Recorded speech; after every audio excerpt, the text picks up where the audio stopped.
You see, honestly, I need to want to post about this, because again, like I told you, the very notion that we are dealing with racism in football in 2024, it is so stupid, so pathetic, so dumb.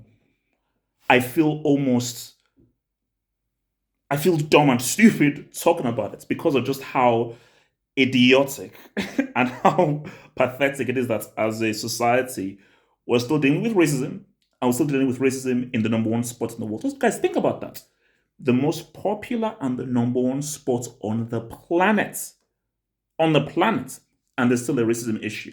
Listen, man, people are wicked. But see, this what thing with Vinny. Because I didn't want to do this video, but I was actually talking to my brother about it, and like my big bro made a good point about it, and it was a similar point that I thought as well. Because when I just saw Vinny crying, this was my honest reaction. My honest reaction was, wait, why are you crying? Now, that was my first reaction. I was like, man, why are you crying? Okay, why the hell are you showing weakness or crying against the children of the devil? the devil's children. Like, again, those racists are creatures of the devil. They are satanic creatures. So my thing is, I was like, why are you doing that? But then I was like, I'm not Vinny. I'm not in that situation. Because I've dealt with racism. Bro, like, trust me, I have seen racism. That is why I have the certain views that I probably have because I got some serious racism. That's changed me. Completely changed my viewpoints. But I've never been a black player and I've never had thousands of fans or a whole bunch of fans racially abusing me. I've never experienced that, so I don't know how I'd react, especially if that was constantly happening to me and especially in the public eye. So that is a whole brand of racism that I've not experienced. I don't know how I would react. So for me to judge Vinny for that, I think is very unfair because I'm not in Vinny's shoes. Bro, Olisadebe, Nigerian who played for Poland, was playing years ago, Polish stadium. Every time he had the ball, a whole bunch of bananas were thrown on the pitch. Every time the whole bunch of bananas. I don't know how I'd react. I don't know how that would deal with my mental health afterwards. Because I told you, in school, with the rating that I received, my mental health was effed up. Completely effed up. It's totally messed up how my confidence, how I was viewing things and everything. But obviously, it never got to the point where I cried. I just got in a lot of fights. But it just ended up with me just fighting a lot of people and just ended up punching people in the face. But here's the thing though. So in school, someone's racist to me, we get in a fight and I just try and beat you up. But in a stadium, that's a football match, hundreds of people, that's a different dynamic. That's a whole different dynamic. But I think that this point that my brother made, my big bro, was that this is what these satanic creatures want to see. Because if these satanic creatures see you crying there, yes, we've got him. He's showing that weakness. Yeah. So what they'll do is that, look at this loser. He's crying, he's crying, he's crying. Yeah. They'll double down and triple down because you have to understand that these are satanic creatures. They're the children of the devil. These people are the lowest of the low. They're the lowest creatures possible. So forget ants, rats, cockroaches. These guys are lower than cockroaches. These are satanic, dirty, filthy, devilish creatures. So for these guys, they have no morality. They have no moral compass. They are satanic people. So for these satanic people, you don't show weakness. You don't start crying.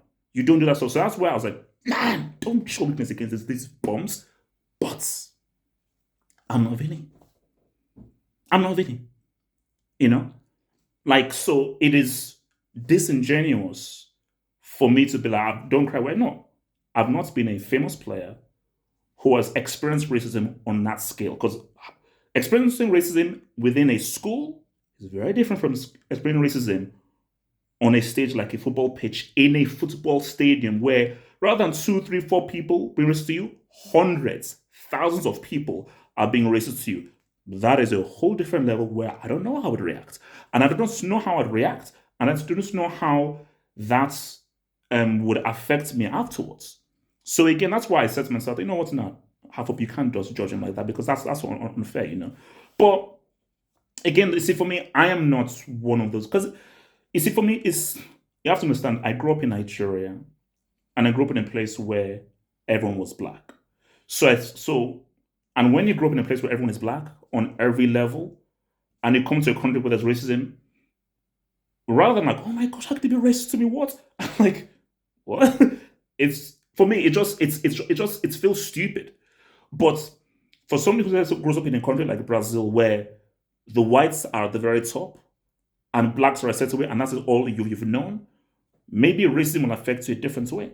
As opposed to me where I'm like, wait, bro, I'm from a country where everyone is black. Wait, what do you mean that I'm lower than you? Like, that makes no logical sense, And also, I'm coming from a school in Nigeria, and I'm coming to a school in England, and I'm literally the best speller in the whole school, and I'm one of the best guys at comprehension in the whole school. So, and I'm actually probably a lot smarter, more intelligent than most of you English guys. So I'm like, what do you mean I'm dumber than you when education in my school is actually more advanced than your education here? So, but it's like, what can you say, bro? What can you say, bro? But like, I mean, like he said, like for me, because I'm looking at this in the more bigger sense, which is that how do you cure racism? You see, for me, I don't deal this with emotion. I'm a lot more logical and surgical with this, which is that, and I've said this again and I'll say it again: you will never cure racism in society. That is impossible because people are trash. Human beings are trash, and human beings will always be xenophobic, will always be prejudiced, and will always judge you based off race, class, tribe, or social or socio-economic background. That will always happen. That's just how we are as humanity because we are trash as a race, as a human race. But I've always said if people wanted to, of course, they could cure racism in football. The fact that they've not stopped is because no one cares, which is the saddest thing, because no one gives a damn. But it's just so crazy that, okay, I can get you don't give a damn in the 70s or 80s, but this is literally the biggest sport in the world. This is the biggest sport in the world. Like you see, the NBA is rising and the NBA is growing, growing, growing. But I don't think the NBA would be as big as. But I was thinking, and I always said to myself that, do you think a LeBron, a Kawhi, a Steph Curry, a Devin Booker, or any of these players would just accept racism? They'd be like, oh no, you know what? They'd be like, heck no. Like, I'm walking off and I'm demanding. Like, bro, when one person says anything crazy in basketball, LeBron is like, yo, get him out of there. Like, Carmelo, yo, get him out of there. But in football, it's like, well, it's part and parcel, stop racism. And so that's the thing. And so, because I always said the bottom line is no one, the people in charge, they don't care because they are racist themselves. So when the people in charge and the people in control don't give a damn and they're racist themselves, how the heck does anything change? Like the vid, hit subscribe, head to the websites, check out all the videos.